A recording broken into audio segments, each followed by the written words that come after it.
चलो एग्जाम्पल 7 देखो, ये जो क्वेश्चन है आपका इम्पोर्टेंट है और मोस्ट रिपीटिंग क्वेश्चन है। रिपीटिंग क्वेश्चन मतलब जिसका हाफेली में आ रहा है, ऐसा क्वेश्चन आएगा। ऐसा क्वेश्चन चाहे एमसीक्यू आ जाए, 2 मार्क 3 मार्क आएगा। मतलब ये बहुत इंपॉर्टेंट, ये आता है किसी ना किसी सेट में आपको मिलेगा, और ये बोर्ड का भी क्वेश्चन है। ठीक है, क्या है question? How many 2 digit numbers are divisible by 3। Question पूछ लेगा how many 3 digit numbers are divisible by 7। Understood? ऐसा भी हो सकता है। तो अच्छे से समझो इस क्वेश्चन को। How many 2 digit numbers are divisible. 2 digit number कहां से शुरू होता है? 10। लेकिन कौन सा पहला नंबर 2 डिजिट का डिविजिबल बाय 3 है? यस, 12। उसके बाद 15, उसके बाद 18। ऐसा होके 2 डिजिट का कौन सा लास्ट नंबर है? 99, वो डिविजिबल बाय 3 है। ठीक है, तो कौन सा लास्ट नंबर डिविजिबल बाय 3 है? 99। अगर डिविजिबल बाय 4 पूछता तो 99 नहीं होता। उससे पहले हम चेक करते, 98 को चेक करते, 97 को चेक करते, 96 को चेक करते। समझ में आ रहा है ना?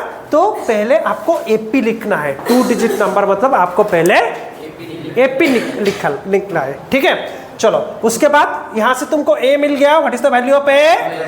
What is the value of D? 15 - 12 = 3। What is asking? How many मतलब क्या निकालना है? n निकालना है। मैं तुमको बोला था जब स्टार्टिंग में एक एग्जांपल देके बोला था कि अगर कोई एपी एंडिंग हो जाता है तो इसको बोला जाता है an। याद है तुमको? इसको बोला जाता है। तो what is the value of an? 99। तो an का formula a plus n - 1 into D is equal to 99। तो a कितना है? 12 प्लस n - 1, d कितना है? 3, 99। एनी डाउट है? कुछ भी डाउट है? चलो, तो क्या हुआ? That implies n plus n - 1 into 3 is equal to 99 minus 12। Doubt? चलो, तो n - 1 into 3 is equal to कितना होगा? 87। n - 1 is equal to 87 by n - 1 is equal to 29।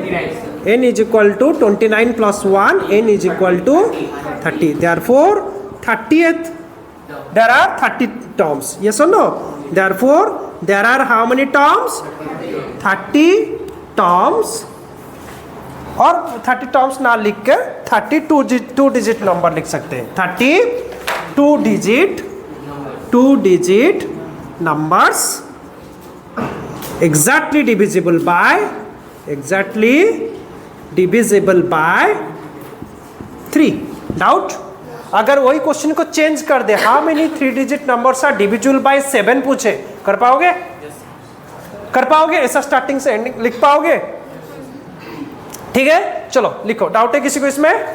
चलो लिखो। हाँ, अच्छा चलते हैं एग्जाम्पल 8। आप लोग एक बार अच्छे से पढ़ो क्वेश्चन को। क्या दिया है? Find the 11th term from the last term towards the first term of the AP. What is the AP? कोई कुछ मत लिखो, अच्छे से समझो, फिर जो भी डाउट है पूछो, उसके बाद लिखना। क्या एपी है? 10 7 4 ... -62। बात को समझ रहे हो? क्या है आपका लास्ट? ये बोर्ड का क्वेश्चन है, एज वेल एज हाफेली का भी क्वेश्चन। इसको इंपॉर्टेंट मारो, आता है एग्जाम में, आता है ये क्वेश्चन। ठीक है, आप इसको क्वेश्चन मॉडिफाई कर देगा, चेंज कर देगा, क्वेश्चन चेंज कर देगा, नंबर्स चेंज कर देगा, लेकिन क्वेश्चन सेम रहता है। क्वेश्चन सेम रहता है। पढ़ो क्वेश्चन क्या है? Find the 11th term from the last term of the AP 10 7 4 ... -62। मुझे एक बात बताओ, अगर ये -62 है, इसका जस्ट पहला वाला टर्म क्या होगा? -59। श्योर ना? कैसे पता चला? कितना? 10 3 हो रहा है ना, तो -59 क्या होगा उसके बाद? -62। सही बात है। अच्छा, तो लास्ट से 11th term from the last, ये फर्स्ट टर्म है। सेकेंड, थर्ड, फोर्थ, फिफ्थ, ऐसे हो के कौन सा टर्म?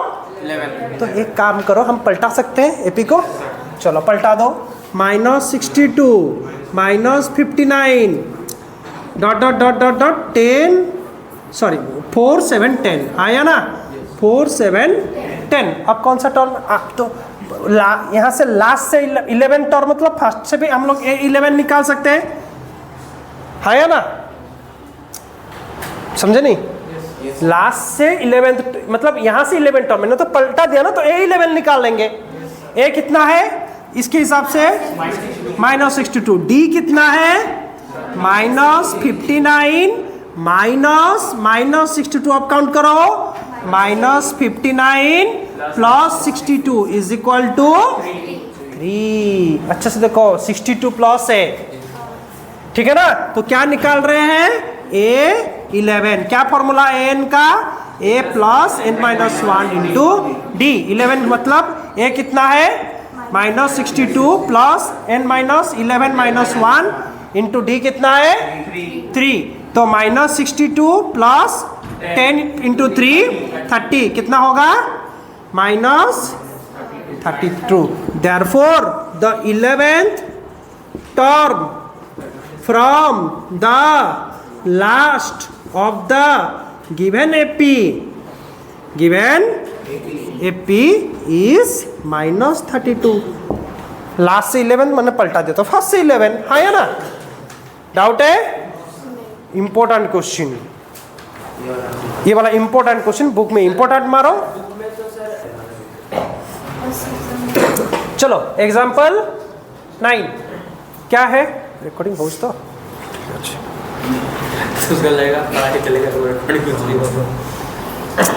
ठीक है। चलो example 9, a sum of 1000 is invested, so principal is equal to 1000 at the rate of interest 8%। For how many years? अच्छा, सिंपल इंटरेस्ट, तो यहाँ पे क्या हो रहा है, per year. So calculate the interest at the end of each year, मतलब हमको हर ईयर के एंड में इंटरेस्ट कितना बनता है वो हमको कैलकुलेट करना है, ठीक है? Interest for an AP, if so find the interest at the end of 30 years making use of this. तो निकालते हैं interest SI for first year कितना होगा, SI कितना होगा, PRT/100, यस और नो? P कितना है 1000, rate of interest time by कितना 00, तो 80 रुपीज। तो SI फॉर सेकेंड ईयर वही PRT/100 आया ना, तो 1000 इंटू 8 इंटू सेकेंड ईयर के लिए 2/100 कितना होगा 160। SI for third year, so PRT/100। आप यहाँ लिख सकते हो first year, this is second year, this is third year, लिख सकते हो ऐसे, ठीक है? तो 1000, डाउट है कैसे हो रहा है Aniket, into 8 into 3/100 is equal to 240। तो AP लिख सकते हैं, क्या AP निकला, तो what is the AP, 80 60 160 240 ... AP मिला। What is the A here, 80। D कितना है 160 minus 80, 160 minus 80, how much it will be, 160 minus 80, तो it will be 80। तो बताओ क्या, कौन सा year, for how many years, 30। तो क्या निकालना है, A30 कितना होगा, A plus 80 plus 30 minus 1 into D कितना 80। कैलकुलेशन तुम लोग करोगे, ठीक है? सो 80 प्लस 29 इंटू 80 कितना होगा बताओ, 80 प्लस, ये मल्टीप्लाई करके बताओ कितना हो रहा है, फटाफट करो। ये कितना, पहले ये बताओ, ये कितना होगा बताओ, 23 श्योर, तो ये हो जाएगा आई थिंक 2400। तो therefore the interest at the end of 30 years, therefore the interest at the end of 30 years is rupees 2040। 400. Ready? क्या था question? In the flower bed there are 23 rose plants in the first row. पहले row में कितने हैं? 23. Second में 21. Third में 19. ऐसे करते करते लास्ट रो में कितना है? There are 5 rose plant in the last row. तो कितना है? एपी क्या है ना? 23, 19, सॉरी 21, उसके बाद हाँ 23, 21, 19 ऐसा करते हैं. लास्ट में कितने हैं? देखो लास्ट में क्या आ गया? मतलब ये AN है. मतलब ये फर्स्ट रो, ये सेकेंड रो, ये थर्ड रो. वो पूछ रहा है ऐसे कितने रोज हैं, सॉरी हाँ कितने रोज में प्लांट लगाया गया है. समझ में आ रहा है? तो हमको इसको पकड़ पा रहे हो? ये लास्ट में है, मतलब ये कितना है? हमको A निकाल सकते हैं. What is the value of A? 23. What is the value of D? 21. Minus, don't गलती से भी 23 माइनस 21 मत करना. Right minus left, right minus left, बिल्कुल गलती से तो पूरा बिगड़ जाएगा सारा. -2, क्योंकि वो AP है तो हमको चेक करने की जरूरत नहीं. तो क्या निकालेंगे? AN is equal to 5. तो A plus n-1 into D is equal to 5. तो क्या आ रहा है? A कितना था? 23 प्लस n-1, मुझे पता नहीं कितने रोज, इंटू D कितना है? -2. ब्रैकेट अच्छे से देना. Is equal to 5. इम्प्लाइज, यहाँ पे इम्प्लाइज मत छोड़ना.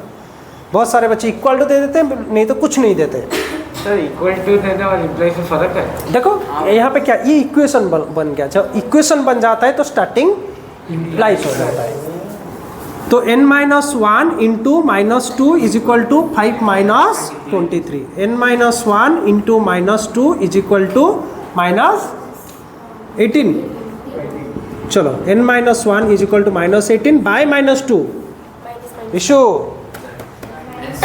Minus minus cancel. n-1 is equal to 9. n is equal to 9 plus 1. n is equal to 10. So there are how many rows? There are 10 rows. Yes or no? There are 10 rows in the flower bed. In the flower bed. Any doubt? चले?